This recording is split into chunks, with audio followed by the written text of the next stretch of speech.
Allez, c'est parti. Bah, déjà, merci à tout le monde d'être là. Enfin, nous, à Marseille, il y a pas mal de monde, vous les voyez pas. Merci aux gens de Paris d'être là. Et puis merci aux trois intervenants d'avoir accepté l'invitation. Donc Patrick, Merci. Carole et Vincent. Je vais vous présenter un petit peu après.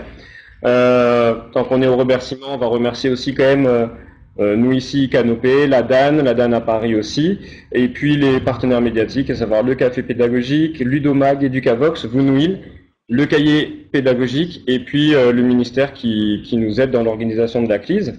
Alors, très rapidement, donc on a trois intervenants. Ce qui est intéressant, c'est que moi, c'est trois profs que j'aurais aimé avoir quand j'étais élève. Oh. Ben ouais, non, peut-être moins toi.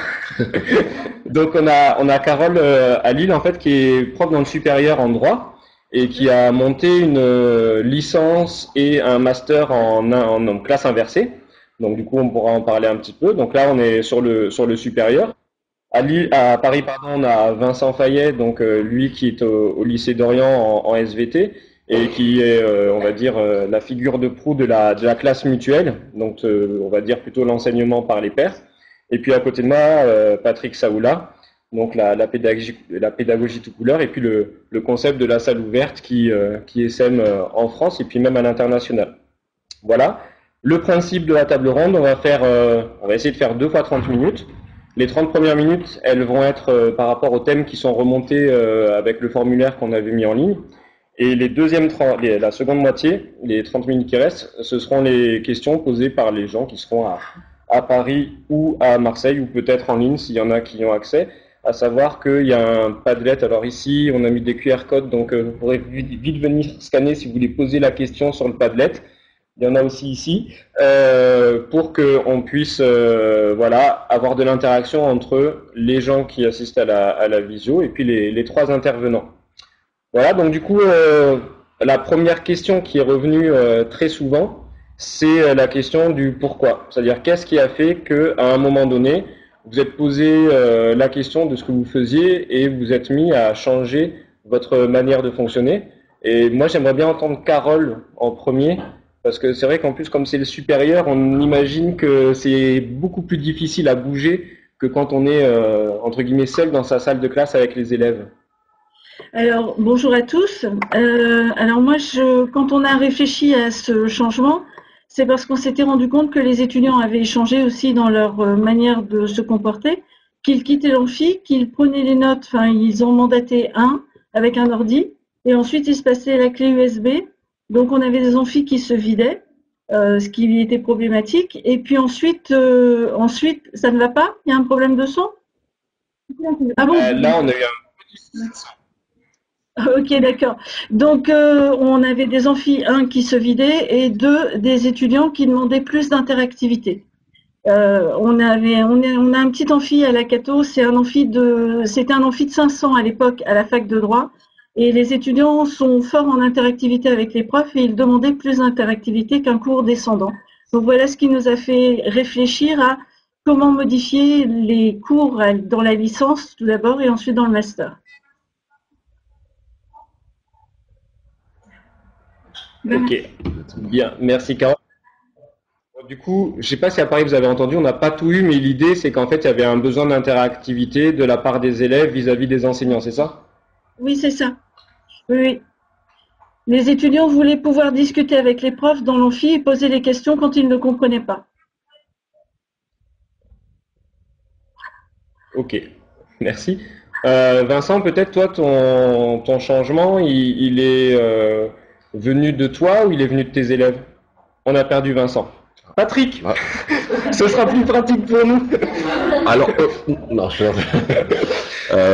moi, c'est venu de ma première heure de cours en fait, en tant qu'enseignant. Je sortais du concours et avec le niveau qu'on peut avoir très élevé dans le concours. J'ai enseigné ma première heure à des CAP APR en microbiologie. Et donc, ma première heure de cours qui était un vendredi à 9 heures, je m'en souviendrai toujours. Lorsque j'ai commencé mon cours en microbiologie et que j'ai prononcé le mot micro-organisme, euh, c'est comme si je parlais chinois à mes élèves et j'ai vu la différence de, de, de- entre les attendus, le niveau de mes élèves et ce que j'avais. Et je me suis dit deux choses. Premièrement, 30 ans, ça va être très long. Pourtant, j'étais content d'avoir le concours. 30 ans parce que tu as eu une carrière avant. Oui, j'ai eu une carrière avant. Et donc, de suite, je me suis dit, il va falloir se remettre en question pour pouvoir leur faire passer ces notions. Et en même temps, moi, m'éclater dans ce métier que j'avais envie de faire.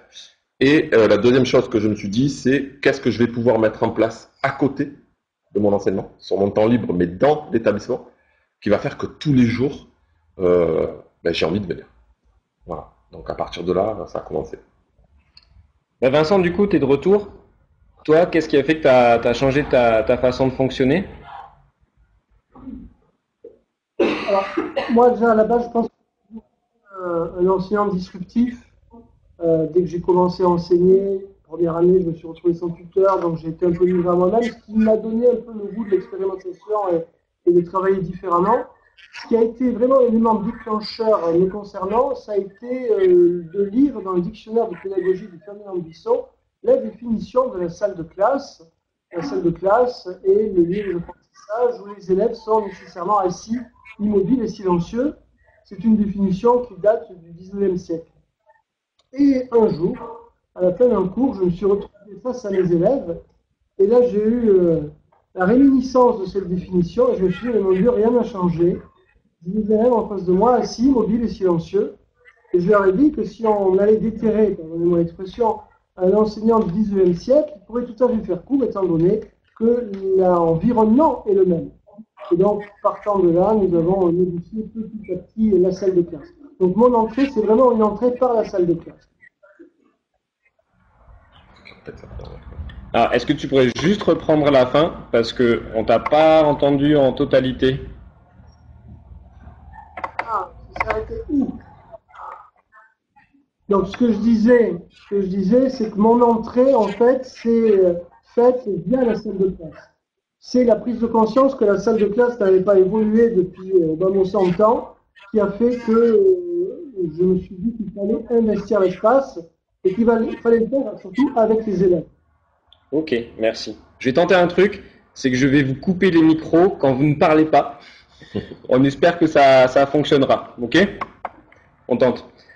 Du coup, alors la deuxième question, c'est, là vous avez expliqué quel avait été le déclencheur de vos changements. La question qui revient souvent, c'est aussi comment ça a été accepté. Pourquoi? Parce qu'on est face à un public qui accepte ou qui n'accepte pas ces changements. Mais non seulement il y a les élèves, il y a aussi les parents, il y a éventuellement les collègues et l'administration. Donc la question, c'est comment ça a été perçu par ces 3 ou 4 volets-là, c'est-à-dire les élèves, les parents, les collègues et l'administration. Et puis on va être galant, on va commencer avec Carole.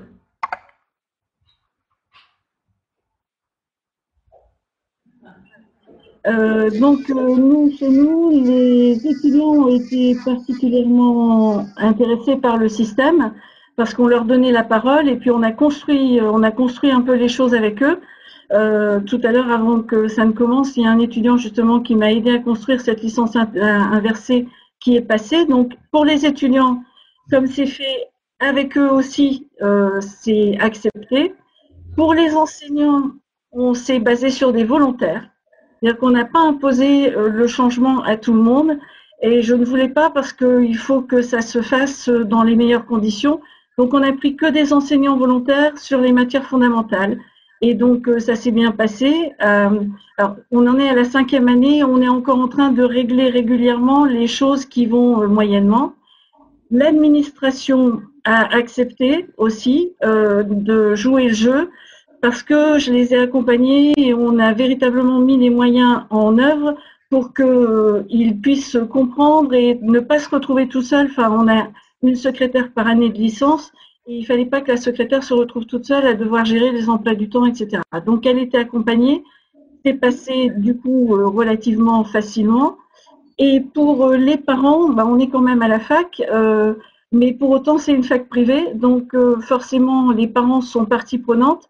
Et eux, ils étaient intéressés par le fait qu'on allait travailler plus l'esprit critique, la discussion avec les étudiants, l'ouverture d'esprit, et ça leur plaisait véritablement. Donc, on n'a pas eu véritablement de blocage tout de suite. Par contre, il faut être hyper vigilant parce qu'on est à la 5e année, on aurait quand même tendance à vouloir retourner systématiquement sur des choses qu'on connaît bien, le descendant, quand on arrive dans l'amphi, c'est quand même plus facile de venir, de faire son cours, que de dire, moi, je vais mettre en œuvre une activité, je vais les faire parler, je vais leur poser des questions et j'attends leurs réponses. Donc, c'est une vigilance de tous les jours. Mais au moment de la mise en place, c'était accepté par tout le monde puisque ça s'est pas fait du jour au lendemain. Hein. On a travaillé pendant 2 ans avant de faire cette licence inversée. Ok. Patrick? Je sais pas s'il faut remettre le micro. Non, nous on a le micro tout le temps parce qu'en fait, comme c'est nous les autres, tu comprends, on a toujours le micro et je mettrai Vincent tout à l'heure. Et j'ai juste coupé Carole du coup, je suis désolé Carole. Pas grave. Alors moi, comment ça a été accepté? Ce qu'il faut savoir, c'est qu'aujourd'hui, la salle ouverte CatLab, c'est le résultat de 6 ans, en fait, de nos 6 dernières années et de tous les écueils et toutes les difficultés qu'on a pu rencontrer et que vous connaissez certainement, et dont je ne ferai pas la liste exhaustive aujourd'hui. On a essayé de répondre et de mettre une solution en face. Et le résultat a été ce nouveau lieu qu'on a créé, qu'on a réussi à mettre en place au sein des établissements. Mais tout est basé sur tout est basé sur le volontariat en fait. Donc l'envie des élèves, le volontariat des professeurs, l'envie des partenaires, le mécénat de compétences. Donc à partir de là, tout est facile, c'est-à-dire qu'on s'enlève toutes les contraintes que l'on peut avoir, que l'on peut entendre. Tout est basé sur l'envie et le volontariat. Donc ce ne sont que des élèves motivés ou pas, qui sont juste curieux, des professeurs qui sont curieux, ou des chefs d'établissement ou d'autres. Et aujourd'hui, quand on nous appelle pour mettre en place ce dispositif, on fait gagner, l'objectif c'est de faire gagner ces 6 ans de difficultés par la formation que l'on a mis en place. Et en fait, c'est déjà gagné, c'est-à-dire que les chefs d'établissement qui nous appellent pour des formations d'établissement ont déjà un groupe d'enseignants qui sont partants. Et puis, les plus faciles à convaincre, de toute façon, c'est les élèves. À partir du moment où vous leur laissez, vous leur ouvrez la porte et vous les écoutez, vous en avez plusieurs dizaines par jour. Vincent, du coup, alors, t'attends 2 secondes, je te remets le micro. Tu peux y aller? Non. Alors attends Vincent, parce qu'on t'entend pas. Je t'ai remis le micro pourtant.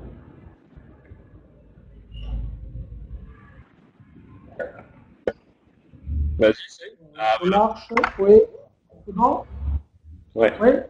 Donc, je disais, les élèves, il n'y a pas eu de difficulté à les faire entrer dans l'idée, étant donné que c'était leur idée, leur aménagement de la salle de classe. Les parents, ça a été très simple, ils n'ont pas consulté. Étant donné qu'il faut revenir à l'origine, les choses se sont faites très progressivement. À partir du moment où j'ai dit, bon, on va bouger les tables, on ne va pas prévenir les parents, on va écrire sur les murs non plus. Et c'est vrai que c'est au bout d'1 an, le proviseur qui me dit, mais tu vas prévenir les parents. Et je dis, oui, c'est une bonne idée. Et à ce moment-là, les parents étaient plus enthousiastes à une exception parce qu'ils ont senti qu'il y a eu un changement. C'est des enfants et vous savez toujours que voilà, notre fils, notre fille ont retrouvé le plaisir d'aller à l'école, le goût d'apprendre. Et moi, quand on me dit ça, on me dit les collègues n'ont pas forcément été plus prenantes au début. C'était vraiment une expérimentation qui est débutée dans ma salle de classe. Puis après, 1 ou 2 collègues m'ont rejoint, mais les autres collègues n'étaient pas forcément informés. Ils passaient devant la salle de classe, ils disaient ça y est, se fait bordéliser.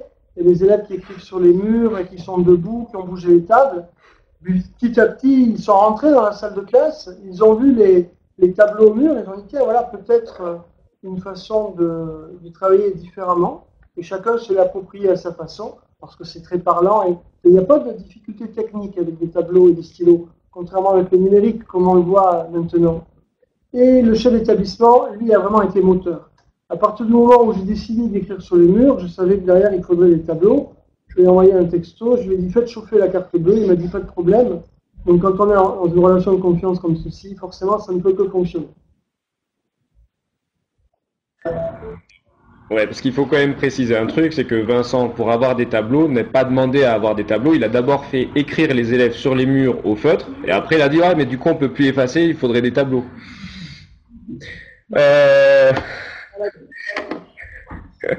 Tu sais quoi, je te coupe le micro, Vincent, du coup. Du coup, puisqu'on est un petit peu sur ces aspects de matériel, la question c'est souvent quand les collègues ils veulent se lancer ou qu'ils veulent lancer un projet ou qu'ils veulent changer de manière de fonctionner, il y a toujours le problème justement le souci des problèmes, qui soient matériels, qui soient financiers, qui soient horaires aussi, qui soient au niveau de l'organisation. Tout à l'heure, Carole, elle parlait de la secrétaire qui pouvait pas être débordée si on changeait toutes les disciplines. Donc peut-être rapidement essayer de voir que vous nous expliquiez quels problèmes vous avez éventuellement rencontrés et puis les solutions que vous avez pu mettre en place pour que justement ça se passe bien. Puis on va changer, je suis désolé Carole, on va commencer avec Patrick. C'est juste que comme ça me fait moins de micros à couper et à remettre.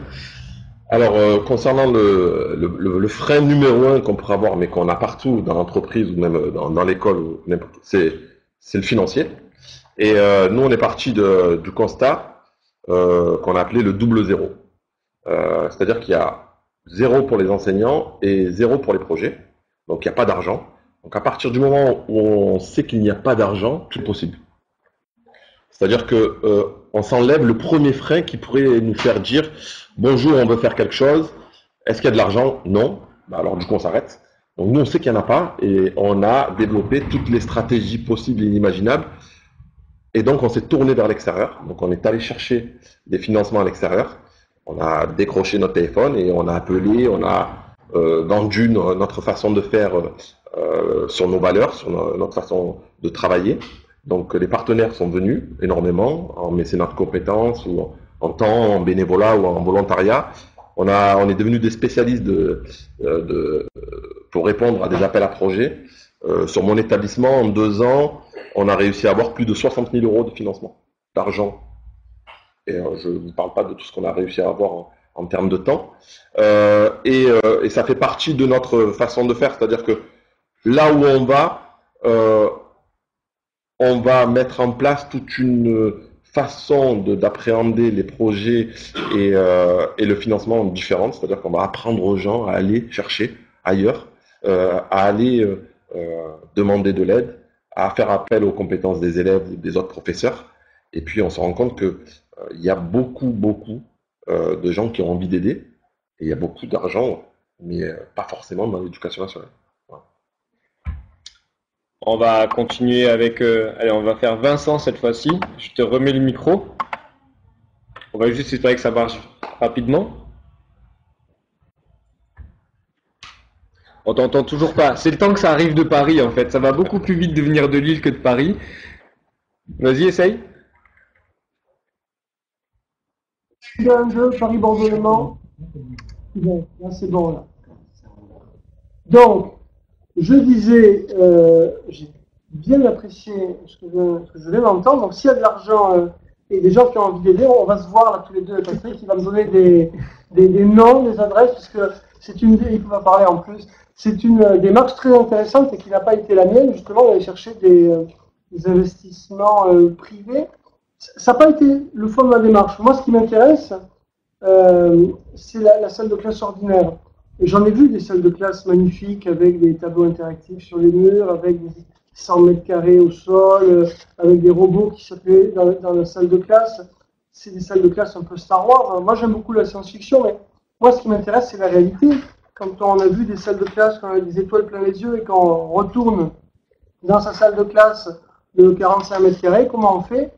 Et c'est vrai que moi, j'ai toujours considéré qu'il fallait se débrouiller en interne, mais j'entends ce qui vient d'être dit et je pense que c'est peut-être une voie à explorer, même s'il ne faudrait pas que les collectivités et nos gouvernants se défaussent sur les enseignants et leur débrouillardise. Mais aujourd'hui, c'est la débrouillardise.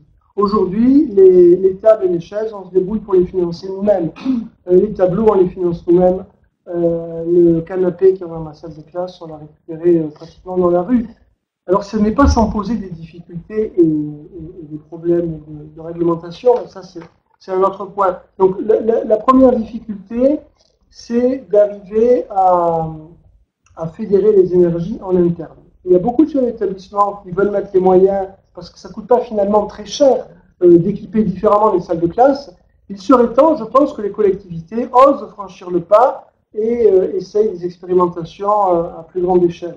Le deuxième frein que j'ai pu rencontrer, c'est un frein pédagogique. parce que très souvent les collègues ont une bonne volonté et veulent vraiment tenter l'expérimentation, mais souvent le plus dur c'est le lâcher prise.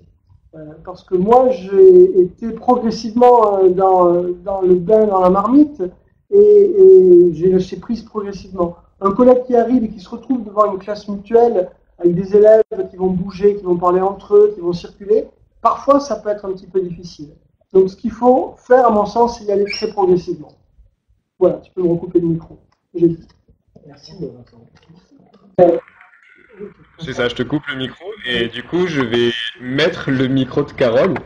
Donc Carole, du coup, est-ce que pour toi il y a eu des difficultés à mettre en place d'un point de vue matériel? Il me semble qu'au niveau de l'organisation, notamment de la semaine, vous avez justement changé pas mal de choses entre la partie amphi et la partie TD. Oui. Alors nous, on a les deux parties, effectivement. Il y a l'amphi. Et dans l'amphi, le problème, c'est comment rendre le cours interactif avec un prof qui est en bas et 500 étudiants qui sont devant lui. Alors moi, j'avais adopté le système des questions vrai-faux et j'avais donné à mes étudiants des feuilles vertes et des feuilles rouges pour commencer. Donc, on n'avait pas forcément l'informatique au démarrage. Et surtout, pour moi, je suis d'une génération un peu plus avancée, l'informatique n'était pas une évidence. Donc, j'utilisais ces feuilles rouges et ces feuilles vertes. Et puis un petit peu à la fois, je me suis mise à l'informatique, j'ai demandé au service informatique de m'aider et on a utilisé Moodle ou d'autres programmes qui nous permettaient de faire interagir les étudiants dans l'amphi sans être obligés de sortir leur grande feuille rouge ou verte. Donc ça, c'est un premier point dans l'amphi. Alors l'amphi n'a pas été aménagé, on a juste demandé à ce qu'il y ait un peu plus de bandes passantes et plus de Wi-Fi pour que tous les étudiants puissent se connecter. Parce que 500 qui se connectent en même temps, il faut avoir de la bande passante. Par contre, ce qu'on a essayé de faire, c'est aménager un certain nombre de salles de TD, où là, on prend les étudiants en plus petit nombre pour les faire travailler de manière différente. Mais je rejoins Vincent, hein, il m'arrive d'avoir des salles de TD qui résonnent comme si on était dans le fond d'une église, et j'ai pas de tableau sur les murs. Je prends le paperboard, je scotche les feuilles sur le mur, et les étudiants écrivent quand même hein, sur les murs, il n'y a pas de souci, mais on enlève le paperboard et comme ça, il n'y a pas de problème pour effacer non plus après. Donc, on utilise tout ce matériel et je suis d'accord, en fait, il faut utiliser ce qu'on a sous la main et les étudiants préfèrent ça à des salles hyper. Alors, ils aiment bien hein, des salles qui sont hyper bien équipées avec des murs, avec des tableaux Velleda partout, des feutres de couleur, etc. Mais moi, ils sont pas, alors sont des juristes, c'est peut-être ça, mais ils sont pas trop utilisateurs du numérique. Ils aiment bien écrire avec crayon sur le mur, mais pas le numérique, les rétroprojecteurs, etc. Voilà. Et du coup, pour la partie TD, est-ce qu'il y a eu des aménagements qui ont été faits Ah oui. Parce que là, tu parlais de l'amphi. En TD, est-ce qu'il y a des choses qui ont été faites de manière particulière? Oui, alors nous, on a aménagé les cours et les TD. Le cours a lieu le lundi, les TD ont lieu par exemple le jeudi et le vendredi, donc sur la même semaine. Et on a dû aménager les emplois du temps des étudiants, oui, ça a été la grosse prise de tête. Plus que le matériel à utiliser, hein, mais c'est vraiment l'emploi du temps des étudiants et l'emploi du temps des profs. Et là, le frein, c'est pas un frein pédagogique qu'on a eu, c'est un frein dans la gestion de l'emploi du temps des intervenants. C'est-à-dire qu'on a obligé chacun à se mettre sur une plage horaire qui était plus ou moins déterminée, sinon ça ne fonctionne pas. Et donc la première année, ça a été un peu pénible pour les enseignants. Et finalement, la deuxième année, ils vont tous dire c'est bien parce que on sait qu'on vient ici le lundi après-midi et on sait que c'est ce lundi-là qui nous est réservé. Donc on n'a plus de problème de est-ce que je serai disponible, est-ce que je dois me libérer ailleurs, etc. Donc ça, la deuxième année était plus facile que la première là-dessus. Et d'un point de vue pédagogique, encore une fois, c'est seulement sur la base du volontariat. Voilà. Peut-être une question pour Vincent. C'était justement par rapport, donc tu parlais des salles, des tableaux, etc. Est-ce que dans ton établissement, du coup, il y a eu une ruée vers la salle dans laquelle tu pouvais travailler parce qu'ils se sont rendus compte que finalement, c'était un aménagement qui pouvait être propice à l'apprentissage pour les élèves. Et je t'ai mis ton micro. ça n'a pas été une ruée, mais en effet, très rapidement, il a fallu faire quelques jeux de changement de salle dans les emplois du temps pour que les profs qui souhaitaient travailler comme ça puissent le faire. Et on s'est retrouvé rapidement avec 2, puis 3, puis aujourd'hui on a 4 salles mutuelles. Ça revient pas très cher. Le tout, c'est d'arriver à convaincre l'institution de faire ces changements. Donc, moi, j'ai pas de problème chez moi. Dans nos établissements, malheureusement, ça pose des problèmes. Je suis souvent contacté par des collègues qui me disent, ben voilà, on n'a pas le droit d'être sur le mur, on ne peut pas faire des trous pour mettre des tableaux. Donc là, il est évident que les choses sont beaucoup plus complexes.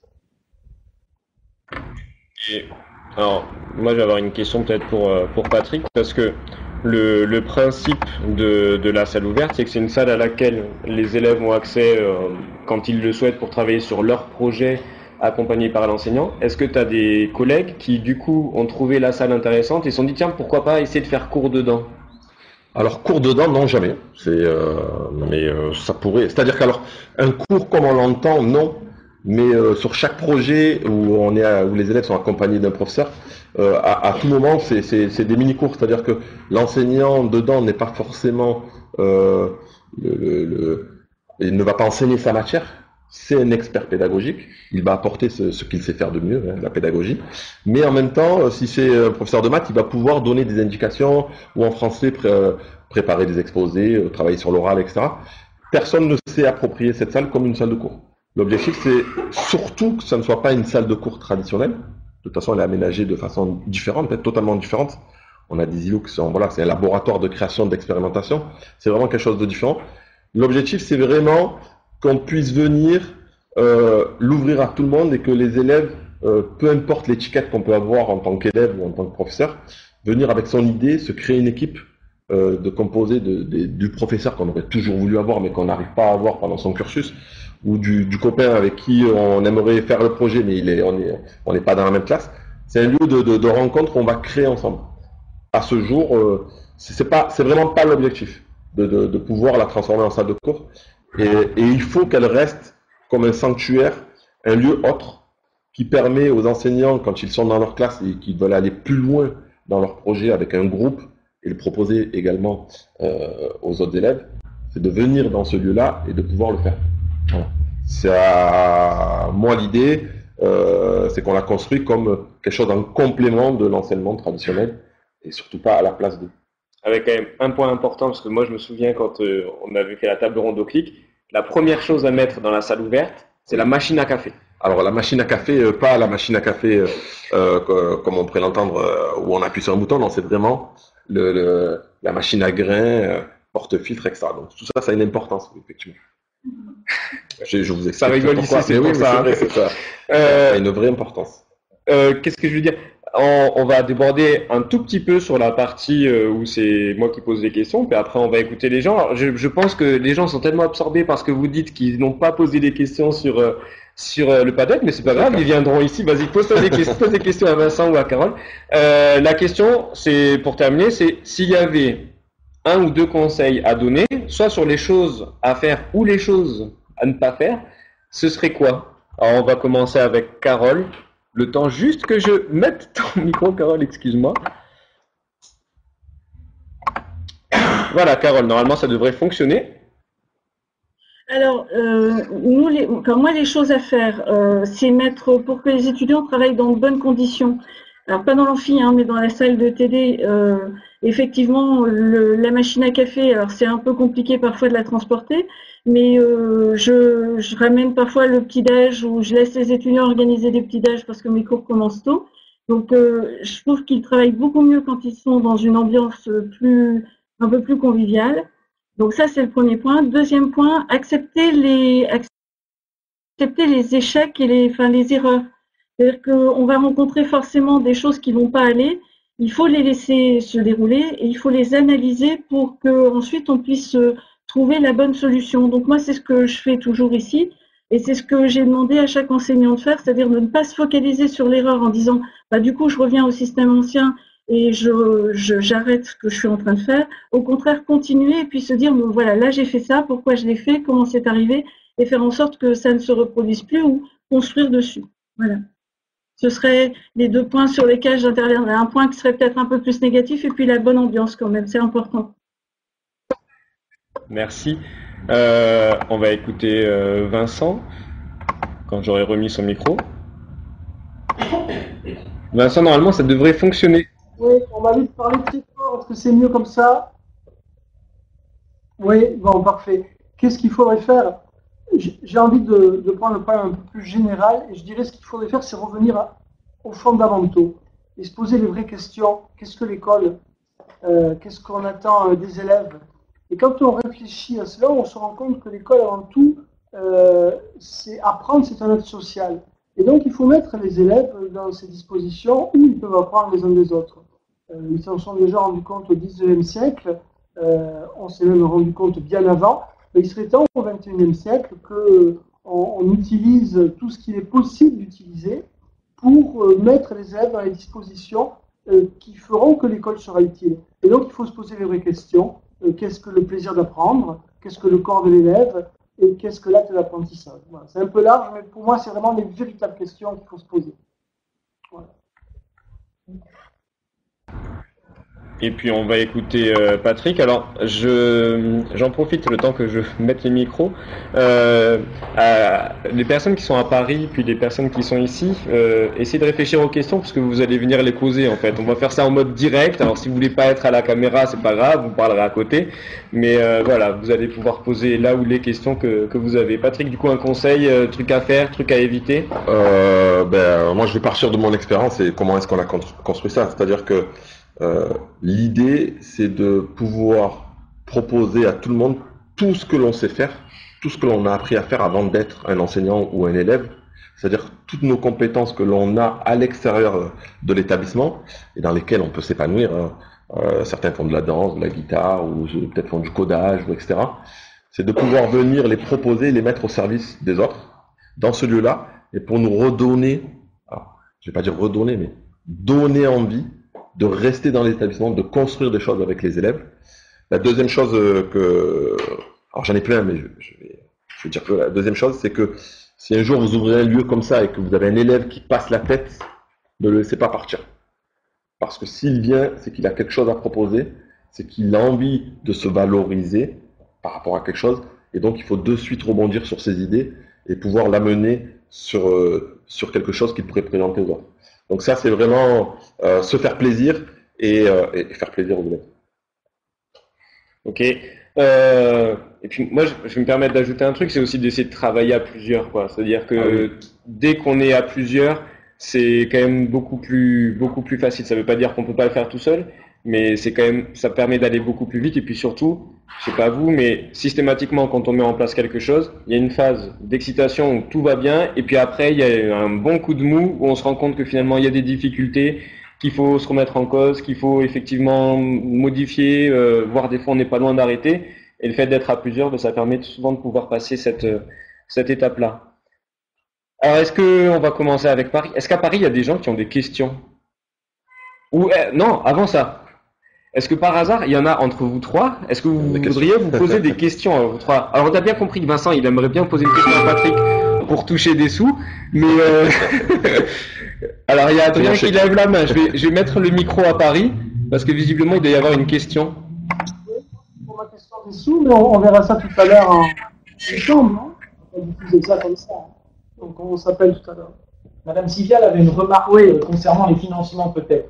Je vous laisse prendre la parole. Oui, bonjour à tous. Je suis Cardi. Il ne faut pas oublier les Cardi parce que c'est vrai que on n'a pas forcément les mêmes moyens d'une académie à l'autre, mais on a pu au moins accompagner et puis s'aimer parce que je pense que l'important c'est de faire connaître et donner envie aux autres, moyennant après accompagnement quelques heures. On a aussi financé quelquefois l'achat de matériel, mais enfin c'est relativement peu important. La question justement qui m'est posée, qui a été posée pour l'aménagement d'un Fab Lab, c'est est-ce qu'on peut demander à des mécènes du style, je ne veux pas citer de nom, mais par exemple le roi Merlin, quel est le cadre juridique? Moi j'ai interrogé la direction des affaires juridiques, c'est pas si simple que ça, parce qu'il faut quand même se dire que c'est du donnant-donnant. et jusqu'où on peut aller. Hein. Donc tout ça, c'est soumis à des conventions. Donc les collectivités territoriales, oui, j'imagine que c'est beaucoup plus simple. Demander voilà, des dons de matériel à des entreprises, je pense que c'est déjà plus compliqué. Donc comment avez-vous pu faire du point de vue juridique, parce que malheureusement, on ne peut pas y échapper. Hein. Alors Carole, tu veux réagir ou... Alors attends, hop, je mets le micro, désolé, hop, tac. Ouais.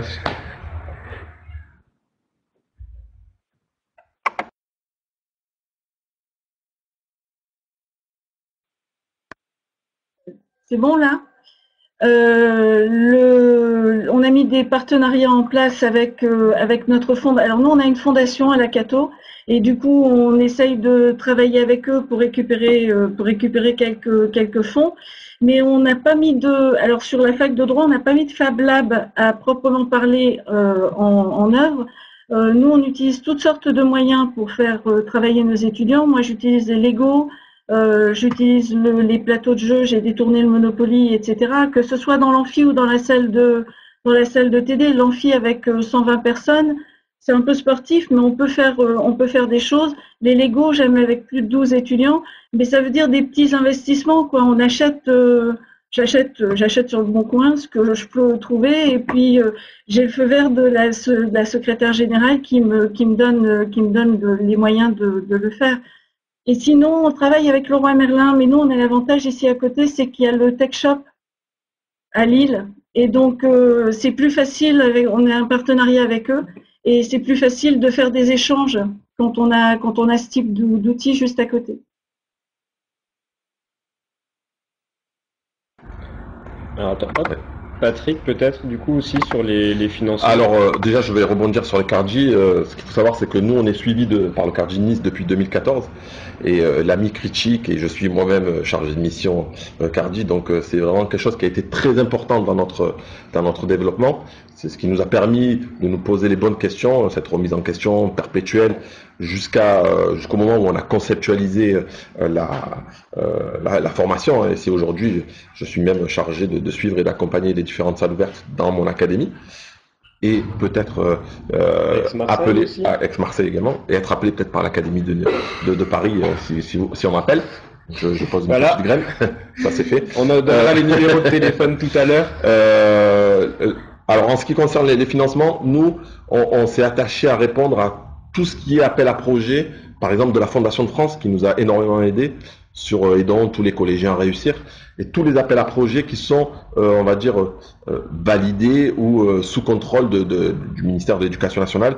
On ne fait pas de partenariat privé.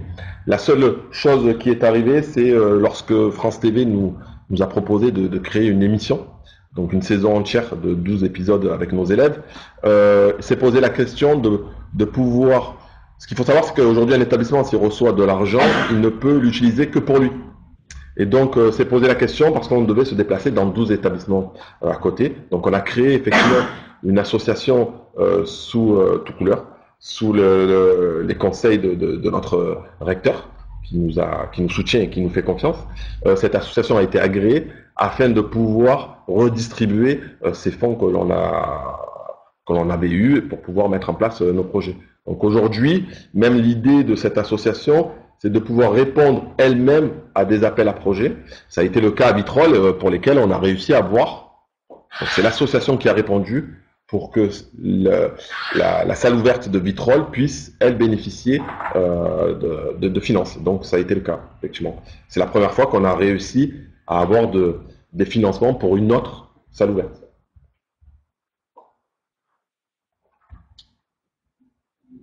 Ça répond à votre question? J'ai coupé le micro. J'ai l'impression d'être un peu le chef tout-puissant. Est-ce qu'il y a d'autres questions à Paris? J'ai vu sur le Padlet qu'il y avait une question qui était par rapport à l'impulsion donnée par l'administration sur justement les pratiques, on pourrait dire innovantes ou alternatives ou d'expérimentation. La question qui est posée, c'est est-ce que vous avez le sentiment que les directives ministérielles justement favorisent ce type de pratiques-là? Vincent, tiens, je te donne la question. Alors attends, Il y a eu, Normalement, c'est bon là. c'est bon, eh bien on y va. Il y a eu ces 10-15 dernières années un virage, un véritable changement de l'institution vis-à-vis de l'innovation. L'innovation a traditionnellement dans notre maison été vue d'un œil un peu retors. Et puis il y a 10-15 ans, l'innovation a vraiment été portée. Et le flux a changé, il est parti de la base pour aller au sommet. La classe inversée en est un exemple. La classe inversée, ça n'a pas été porté par l'institution, ça a été porté par les enseignants. Une innovation qui vient des enseignants, et l'innovation l'a porté et a aidé à l'émergence de ce type d'innovation. Donc là, on a un changement pour ce qui est de notre administration centrale. Le problème, c'est que moi, dans ce qui m'intéresse, ce sont les espaces. Et l'espace est sous gestion des collectivités. Les collectivités territoriales, ça va être les régions, les départements ou les mairies. Et là, on se renvoie un petit peu la balle. Quand je vais voir les régions, parce que j'essaie de me renseigner, savoir qu'est-ce qui fait qu'au XXIe siècle, on construit encore des salles de classe comme au XIXe siècle, un peu plus policé dans les questions. Et on me dit, ah ben ça, c'est les directives de l'éducation nationale. Et quand je vais voir l'éducation nationale, et que je leur dis, mais pourquoi vous donnez des directives du XIXe siècle aux régions? Ils me disent, mais non, il n'y a pas de directive, les régions font ce qu'elles veulent. Donc ça, c'est un point vraiment à creuser qui m'intéresse et je vais trouver la réponse sous peu. Mais c'est un point qui est central. Aujourd'hui, on a 3 entités, les enseignants qui travaillent, l'institution centrale qui a des idées et les régions qui les mettent en œuvre. Et ces 3-là ne se parlent pas. Et tous les jours, j'ai des exemples. Encore aujourd'hui, une collègue qui m'envoie un message pour me dire, voilà, on va rénover mon établissement, mon lycée, je n'ai pas accès à la région, mon chef d'établissement n'a pas envie de contredire les plans qui sont proposés et qui ne nous conviennent pas, comment contacter la région? Et la région est incontactable. Donc ça, c'est des problèmes réels auxquels, à mon sens, il faut répondre rapidement. Je vais bien ajouter quelque chose. Oui, je pense que... On a toujours la parole? mais si, j'ai laissé. Si, Voilà, si, vous l'avez. Non, je pense qu'il y a une prise de conscience quand même. Et là, je viens d'une réunion où la région est en train de travailler à l'aménagement d'un nouveau lycée. Alors, d'accord, c'est un nouveau lycée, mais je crois que on va aller de plus en plus vers, alors ça mettra des années, hein, mais vers un partenariat région. Pédagogie, architecture. Je crois qu'aujourd'hui, je crois que cette association, elle est entendue.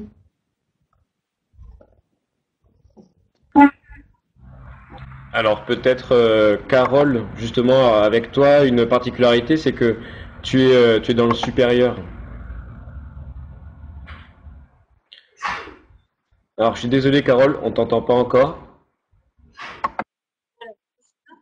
Alors nous, on a cette tranquillité d'esprit par rapport à vous, c'est que on est indépendant et en tant que fac privée, on doit se débrouiller pour financer nous-mêmes ce genre de choses. Donc les appels à projets FEDER, etc.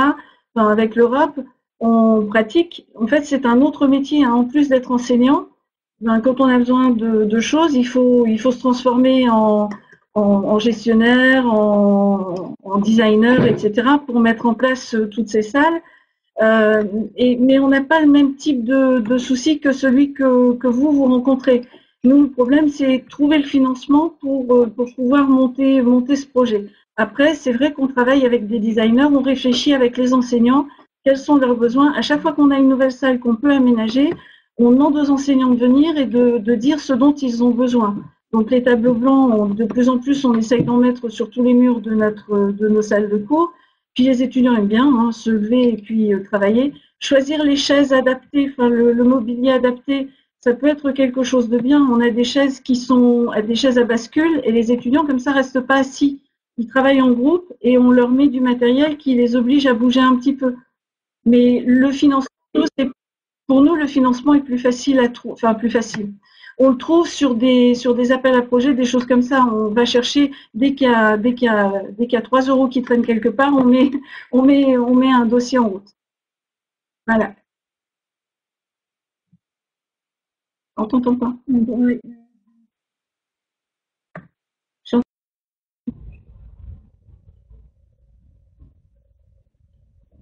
On n'entend pas Romain. Alors c'est dit que c'est coupé. On n'entend pas Romain. C'est coupé le micro. Ouais. Oui, forcément. Oui, si j'active pas mon micro, effectivement, ça ne marche pas. Parce que du coup, je me le coupe aussi. Oui, il y avait du coup, Adrien, il y a une question, une remarque à Paris, et après, en fait, j'ai une question à Patrick. Pour Patrick, pardon. Deux questions, c'est pour Vincent, mais pour tout le monde. Deux questions, quel changement ça a eu sur les élèves pour vous, mais aussi quel changement vous avez pu mesurer sur vous-même en tant qu'enseignant au fur et à mesure de cette expérience assez longue que vous avez, qu'est-ce que ça a induit pour changement aussi pour vous? Alors pour moi, ça a complètement changé ma position vis-à-vis des élèves.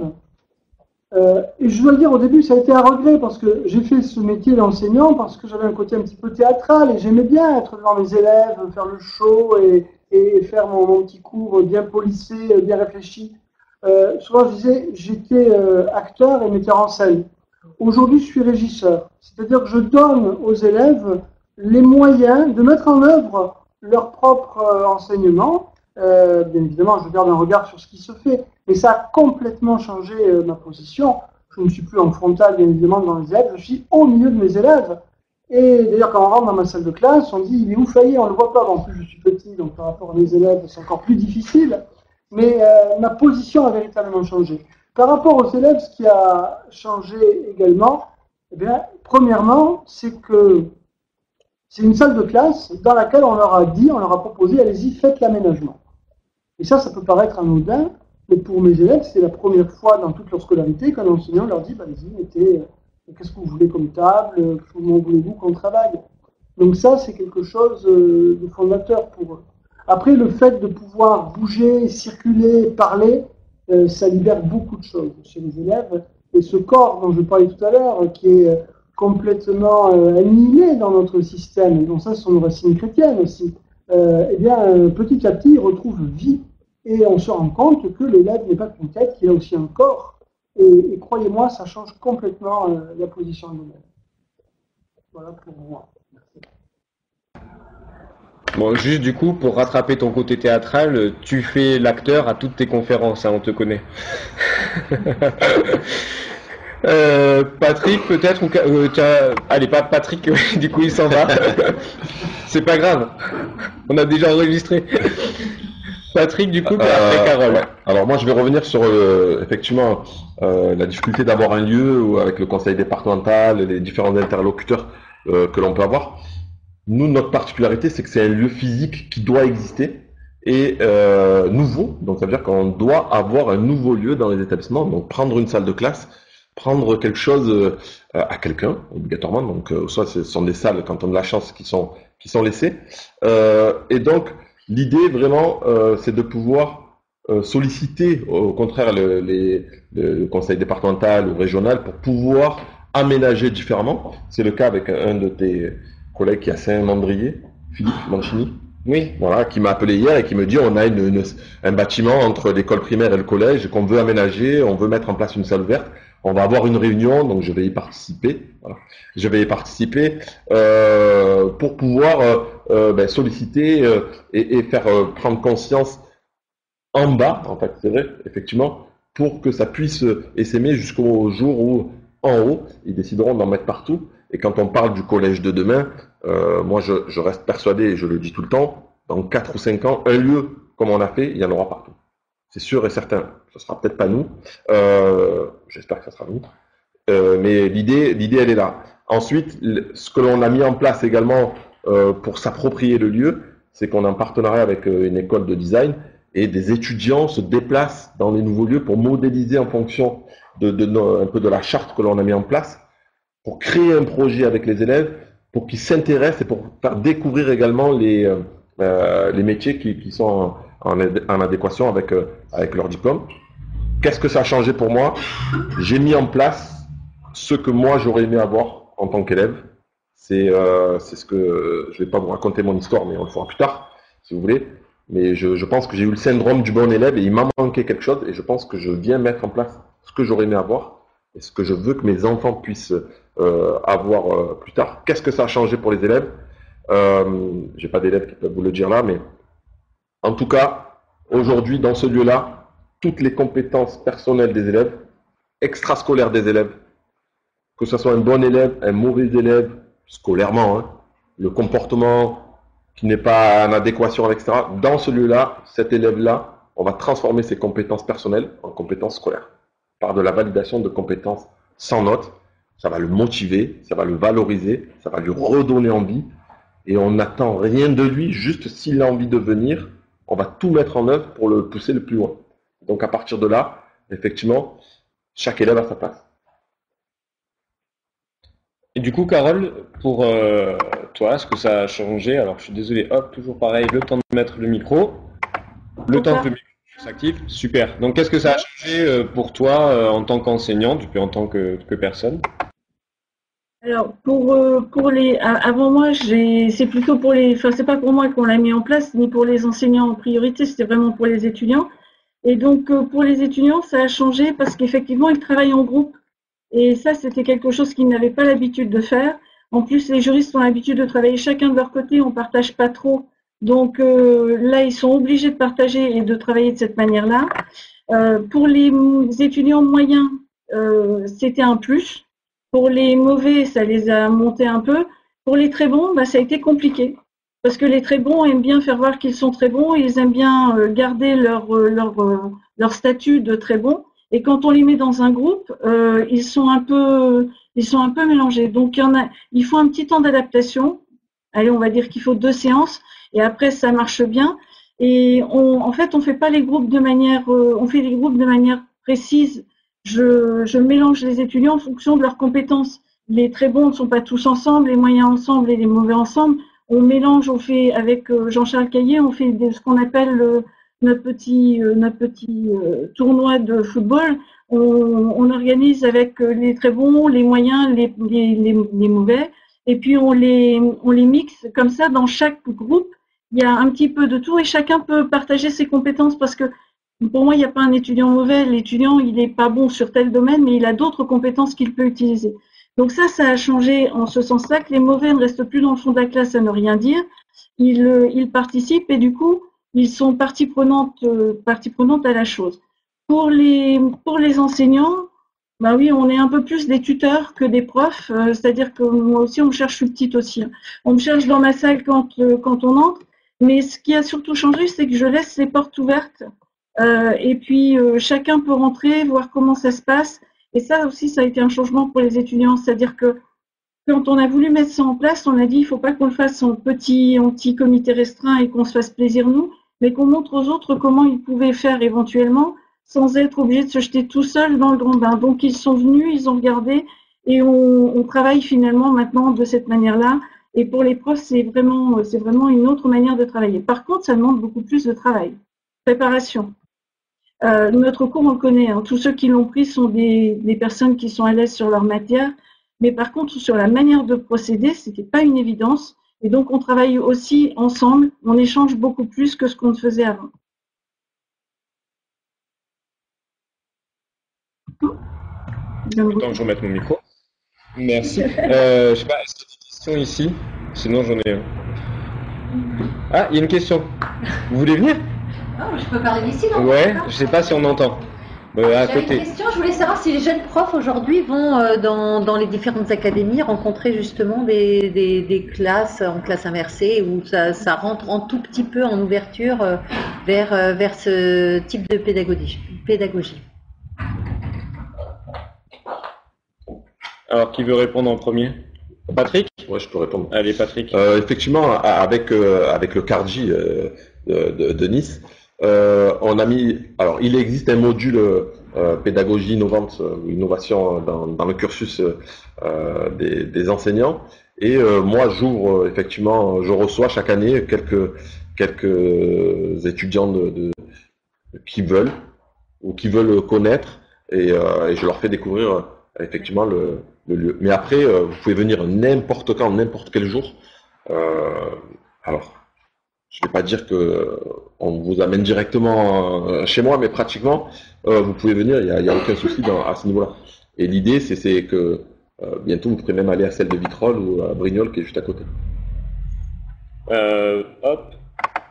Peut-être Vincent? Parce que toi aussi, tu as toujours du monde dans ta salle. Oui, souvent, moi je recrute via Twitter et c'est vrai que souvent j'ai des collègues qui me contactent pour venir voir comment ça se passe et je les reçois toujours avec grand plaisir. Après, c'est sûr qu'il est intéressant d'aller porter la parole, en tout cas montrer une autre façon d'enseigner dans les SP.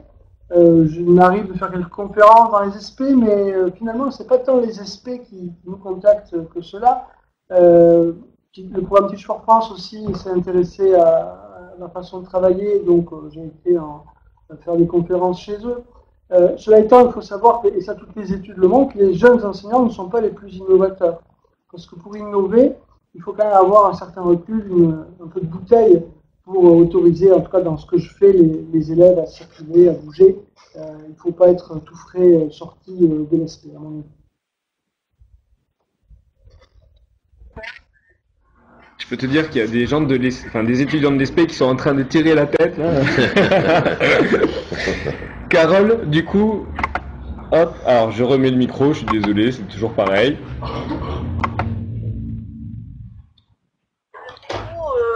C'est la fac, et alors la fac c'est pire parce qu'il n'y a pas de formation des profs. Hein. À la fac, l'enseignant soutient sa thèse et puis voilà, il va passer le concours de maîtrise de conférence et il est jeté dans le grand bain, il n'y a pas véritablement de formation.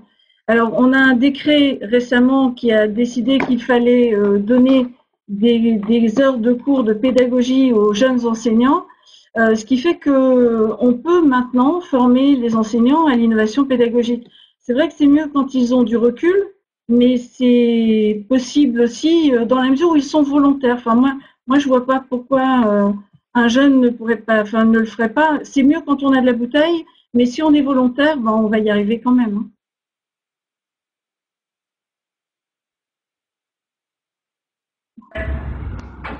Alors, j'espère que vous nous voyez, nous entendez. Je crois que notre connexion commence à faiblir. Ça va, il est 15 heures, on aura fait à peu près l'heure. Moi, je me permets juste, du coup, comme on est lors de la CLISE organisée par Inversion la classe, pour rappeler quand même un des principes fondamentaux de cette semaine-là, c'est justement le fait que les collègues ouvrent leur classe et que effectivement partout en France, mais aussi en Martinique, en Guadeloupe, on a des classes qui sont ouvertes. En Amérique du Nord, il y en a aussi. Enfin, dans la francophonie, on a beaucoup de classes ouvertes et justement des collègues qui viennent sur leur temps personnel, parfois en faisant pas mal de routes pour justement observer des pratiques qui sont peut-être différentes des leurs ou pour un peu de développement personnel. Alors, il y a Adrien qui relève la main. Je vais remettre le micro. C'est super pas pratique, mais c'est pas grave. Carole, je suis désolé, je coupe. Oui, donc c'est Adrien qui redemande la parole pour moi parce que les choses soient claires. Je n'ai pas dit que les jeunes enseignants n'innovaient pas. J'ai dit que toutes les études, et François Scro a travaillé très longuement là-dessus, montrent que ce ne sont pas, contrairement à ce qu'on pourrait croire, les tout nouveaux, les jeunes enseignants qui sont les plus innovateurs. Maintenant, bien évidemment, je rassure les jeunes étudiants de l'ESP, il n'y a pas de problème, on peut être un jeune enseignant et être disrupteur, forcément. Voilà, c'est tout. Alors, on a dépassé un peu 15 heures, mais comme on avait commencé un peu avec du retard, qu'il y avait eu des soucis au départ, est-ce qu'il y a encore des questions? Je sais pas si, il y a 2 questions ici, donc on continue un petit peu si ça vous dérange pas. Il n'y a pas de souci, Carole, c'est bon, on peut déborder un tout petit peu? Allez, venez, ouais. Alors, j'ai 2 petites questions. Une première, est-ce que je comprends pas le vocabulaire Cardi? Je sais pas ce que c'est. Cardi, c'est les conseils académiques en recherche, développement, innovation et expérimentation. D'accord. Je me suis pas trompé? Non, c'est ça. Et la deuxième question, est-ce que l'un d'entre vous pourrait décrire sa première fois, la première séance? La première fois, c'est toujours... On parle de pédagogie, attention, hein, Vincent. Patrick, tiens, vas-y, la première fois où il y a eu un élève qui est venu dans ta salle ouverte. Ah, dans la salle ouverte, la première fois. C'est ça, c'était par rapport à la première fois dans sa nouvelle pratique. D'accord. Comment? Alors, la première. Là, je m'en souviens pas parce que. Mais merci, Patrick. Ouais, voilà. Non, tu sais quoi, tu réfléchis, on va écouter, on va écouter Carole ou Vincent, la première fois que, du coup, peut-être Carole, tiens, allez, la première fois que les élèves, enfin les étudiants, ils sont rentrés et que plutôt que d'avoir une licence ou un master classique, ils ont eu un master ou une licence en classe inversée. Comment ça s'est passé? Mais du coup, du point de vue de l'enseignant, on est d'accord? Alors, comment ça s'est passé pour toi? Oui. Les étudiants étaient super surpris parce que j'avais 120 étudiants dans l'amphi et je leur ai distribué des cartes pour faire des groupes dans cet amphi. Et donc, quand ils m'ont vu distribuer les cartes, ils se sont demandé ce qu'il allait se passer. Et ensuite, on a ouvert la négociation sur la manière dont on allait travailler. Et c'était assez surprenant parce qu'ils avaient déjà fait les groupes avec les cartes. Je leur avais distribué des cartes. Tous les rois de cœur devaient se réunir, toutes les dames de pique, etc. Et en fait, ils se sont mis tout de suite en groupe et eux, ils ont tout de suite adhéré sans aucun problème, alors que je m'attendais à ce que ce soit beaucoup plus compliqué à organiser. Voilà. C'est bon.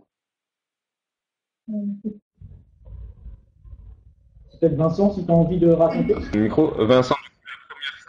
Alors toi, en plus, il n'y a pas eu tellement de première fois puisque ça s'est fait de manière, comment dirais-je, enfin ça allait crescendo, mais quand tu as eu tes premières séances, comment ça s'est passé pour toi? Ce que dit Lucie sur le chat, il n'y a pas vraiment une première fois, ce sont des premières fois. Moi, ce qui m'a le plus marqué, et je m'en souviens toute ma vie, systématiquement, quand j'ai commencé la classe mutuelle, il n'y avait qu'une surface d'interaction, c'était le grand tableau. Et les élèves se battaient pour être sur ce grand tableau. Alors on l'a séparé en 2, puis en 3, et puis il y avait toujours des déçus. Et je me souviens toute ma vie, la fois où j'ai dit, bon, écoutez, on a des murs, vous prenez la règle et vous tracez des tableaux sur les murs à la craie, on va écrire sur les murs. Là, ils m'ont regardé, on dit, ça y est, il a pété un plan. J'ai dit, non, allez-y. Et puis ça a été transgressif, donc c'est le prof qui l'a dit, donc ils ont commencé à écrire sur les murs tout timidement. Et là, j'ai compris qu'il se passait quelque chose, parce que bon, l'ambiance de la classe était un peu surpris de cette consigne pour le moins disruptive. Moi, je savais où j'allais quand même. Hein. Mais voilà, c'était ma première fois qui m'a le plus marqué, en plus de la première fois où j'ai rencontré Romain, mais bon, ça, j'en parlerai pas.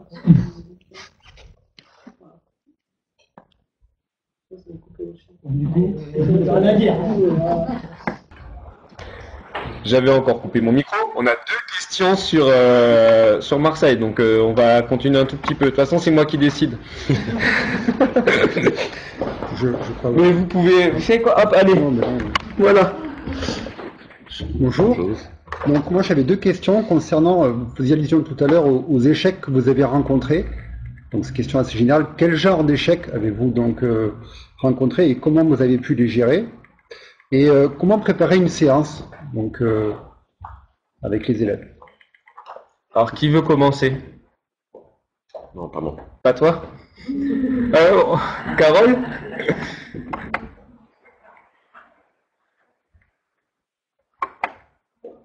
Carole, normalement, tu as le micro. Alors, sur les échecs, l'échec, ça peut être le fait que certains étudiants refusent de participer à ce travail collaboratif. Ça, c'est un échec qui m'est arrivé une fois. Les étudiants ont tous dit non. Ils ont refusé parce qu'ils ont trouvé que ça faisait trop de travail et qu'ils étaient trop chargés cette semaine-là. Donc, ils ont refusé de faire le travail en groupe. Comment j'ai réagi? Il faut accepter parfois que l'étudiant puisse dire qu'il est trop chargé en travail, parce que c'est vrai que travailler en groupe, on a l'impression que c'est toujours plus facile, mais en réalité, ça demande peut-être plus de préparation, des recherches, etc. Et donc, cette semaine-là, j'ai accepté de refaire un cours classique pour les alléger un petit peu. Et du coup, la semaine suivante, quand ils sont revenus, on a retravaillé en groupe et c'est eux qui m'ont dit, là, on voudrait faire le travail en groupe parce que finalement, on trouve que c'est plus constructif pour nous. Donc, accepter de ne pas faire le travail, au lieu de me braquer, j'ai accepté et ça les a poussés à pouvoir avoir un comparatif, ce qu'ils n'avaient plus depuis un bon moment. Donc, bon, voilà comment j'ai compensé.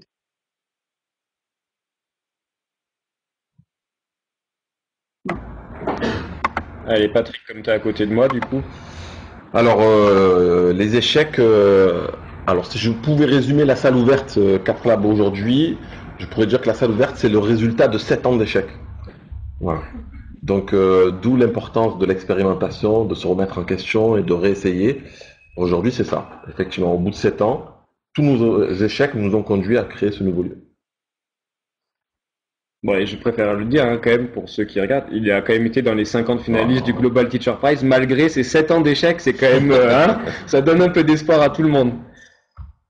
Alors, hop, je vais mettre le micro pour Vincent, parce qu'après ils vont croire que j'ai quelque chose contre Vincent. Alors, t'as le micro, Vincent, normalement. Alors, il y a 2 questions en fait. L'échec, on a vécu un échec cuisant l'an dernier. L'an dernier, au lycée d'Orient, on a fait une classe de première S entièrement en enseignement mutuel. C'est-à-dire que les élèves étaient dans une salle de classe, ils ne bougeaient plus, c'était les enseignants qui bougeaient, et tous les enseignements étaient en enseignement mutuel. Tous les enseignements, les langues, l'histoire, les maths, etc. Ça a été un échec. Je me suis dit, tiens, pourquoi? On a réfléchi. Et en fait, on s'est rendu compte que cet échec, il vient du fait que l'on avait en amont, forcément, sélectionné les élèves pour cette classe-là. On a été les recruter dans les différentes secondes en allant voir les professeurs principaux. Et les professeurs principaux disent, ah oui, celui-là, il n'est vraiment pas adapté au système. Ah, celui-là, il a besoin de bouger. Ah, celle-ci, il sera bien. Ah, celui-là, il est un peu précoce. Ça ne va pas du tout dans le système traditionnel. Et donc, on a fait une classe qui n'avait pas de tête de classe, en fait. On se retrouvait avec une armée mexicaine d'élèves qui n'étaient pas adaptés au système. Il nous a manqué une tête de classe pour pousser. Ce qui fait la force de l'enseignement mutuel, autrefois et aujourd'hui encore, c'est l'hétérogénéité. Et donc, on avait lissé cette hétérogénéité. Aujourd'hui, cette année, on a fait complètement différemment. On a une vraie tête de classe, et ça, c'est forcément utile. L'enseignement mutuel se nourrit de l'hétérogénéité. Ensuite, il y avait une autre question sur comment on fait une leçon, quelle est la place aussi de la leçon dans ce type de classe, comment on travaille. Pour moi, ça m'a pas rajouté du travail, parce qu'avant, mes séquences de cours, c'était vraiment à l'ancienne, c'était 1h30 de discours fort passionnant, mais des discours quand même. Et bien aujourd'hui, ce poly que je dictais à mes élèves pendant 1h30, je le distribue. Alors je ne le fais pas en classe inversée, mais on pourrait. Moi, je le distribue et je fais 20 minutes de cours. Sur ces 20 minutes de cours, je vais appuyer sur les points qui sont les points difficiles pour les élèves. Et je sais qu'à l'issue de ces 20 minutes de cours, mes bons élèves, entre guillemets, ils ont compris et ils sont aptes à aller travailler différemment. Et après, il y a une partie mutuelle où les bons ou les moyens vont discuter entre eux, s'entraider en travaillant avec des exercices sur les tableaux ou en renvoyant le cours. Et moi, je vais plutôt m'occuper des élèves qui sont en difficulté, voire en grande difficulté. Et il peut m'arriver de passer 30 ou 40 minutes avec une seule élève, ça m'arrive encore dernièrement en génétique. J'ai une élève qui ne comprenait rien, mais j'ai passé quand même 30 minutes avec elle, chose qui était impossible dans le système traditionnel. Et à l'issue de cette partie mutuelle, il y a un temps de synthèse où je vais corriger avec les élèves les exercices qui sont faits sur les tableaux et tout le monde se quitte avec le cours bien compris, en règle générale. Voilà. On ne se redonne pas la parole. Merci. Alors, c'était le temps que je remette le micro. Je suis désolé. En même temps, j'essaie de regarder les messages parce qu'il y a quelqu'un qui pose une question. Comme il est 15h12, on va peut-être faire que ce soit la dernière. C'est une question à laquelle vous êtes peut-être confronté. C'est justement la question de se dire, vous fonctionnez comme ça. Vous avez un mode de fonctionnement qui vous est propre. Même s'il y a des collègues qui peuvent vous rejoindre. C'est la question de la difficulté pour les élèves qui sont habitués à un mode de fonctionnement.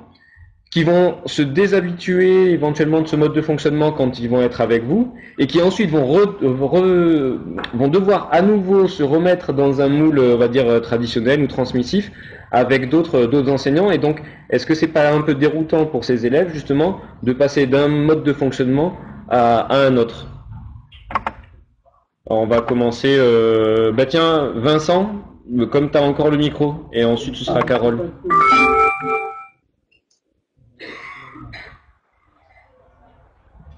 Alors, Carole d'abord, peut-être. Bon, je suis désolé, Vincent. On n'a pas entendu toute la question. La fin ne nous est pas arrivée. Alors, si je reprends le début de la question. Je vais la reposer, et puis du coup. D'accord. En fait, la question, c'est est-ce que c'est pas déroutant pour les élèves d'être dans un mode de fonctionnement avec vous, dans un autre mode de fonctionnement avec d'autres enseignants, et donc de passer systématiquement d'un type de pédagogie à un autre? Alors, chez nous à la fac, pas du tout. Les étudiants s'adaptent à la vitesse grand V à chaque enseignant, et donc il n'y a aucun problème. Quand ils arrivent chez moi, ils savent pertinemment qu'ils vont travailler en groupe, qu'on est sur du travail collaboratif, coélaboratif. Ils créent des cours, etc. Et quand ils vont chez un autre enseignant, ils savent pertinemment qu'ils y vont pour un cours qui va être descendant, ça ne leur pose pas de problème.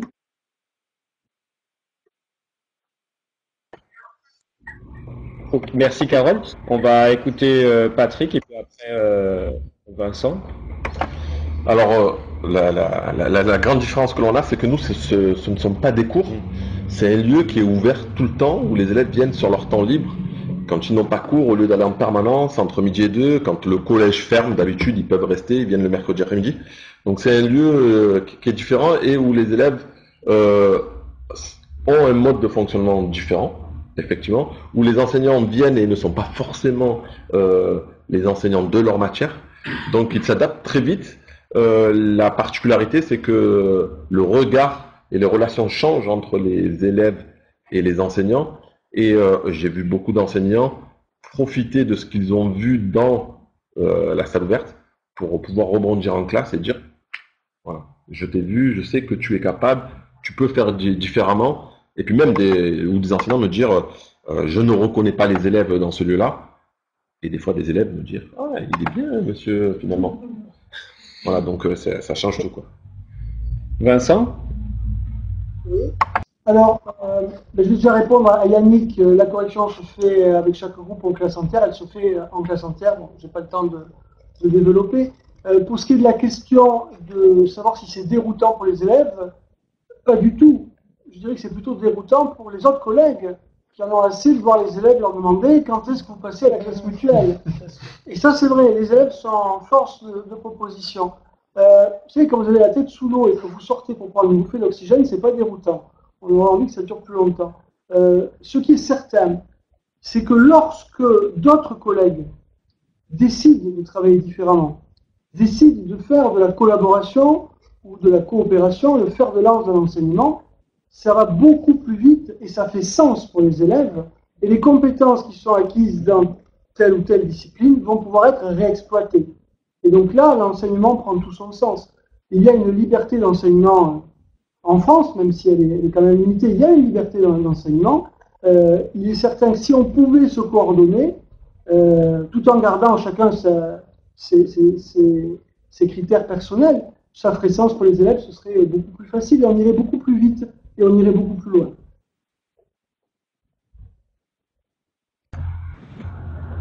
Bien, alors, je suis désolé, on pourrait rester, je pense, des heures à vous poser des questions et à vous écouter, mais l'heure tourne.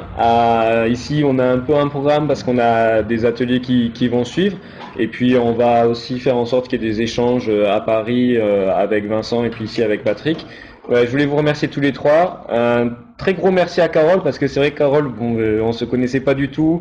Et je te remercie pour la disponibilité et les réponses, l'éclairage que tu as pu nous apporter sur ce que vous faites à Lille. Vincent, merci aussi, parce que Vincent, il faut dire ce qu'il n'est pas du tout fan des trucs en visio, et j'avoue que je suis mieux maintenant que tout à l'heure vers 13h55, je vous le cache pas, hein, voilà. Et puis merci à Patrick d'être venu aussi. Merci. Merci aussi donc à tous les médias, les partenaires qui nous ont aidés pour la communication sur cet événement. Alors, je suis désolé, je reprenne la liste parce que là j'ai la tête un petit peu perdue. Donc il y a le café pédagogique, Ludomag, Educavox, Vounouil, le cahier pédagogique et puis aussi le ministère donc qui nous suit pour la CLIS. Voilà, merci à vous. Je vais prendre 30 secondes aussi parce qu'il y avait des gens, parce que je voyais passer des gens qui se connectaient sur l'activité. Pour ceux qui sont donc connectés et qui ne sont ni à Paris ni à Marseille, je vais vous demander, je suis désolé, hein, je fais tout en même temps, de répondre à un formulaire qui va nous permettre en fait de savoir à peu près qui était présent. Et donc, je suis en train de le mettre dans le chat public, si j'y arrive. Hop. Voilà. Et forcément, ça n'a pas marché. Bon, je vais le faire après quand je serai un petit peu tranquille. Oui, Claire, je t'ai vu. Merci à tous. Je vous souhaite une bonne CLIS. La vidéo, elle sera visible après. Et je ne sais plus ce que je voulais dire, c'est pas grave. Nous, on va continuer ici sur Marseille. Encore merci à vous trois, puis surtout aux gens qui étaient là. Merci.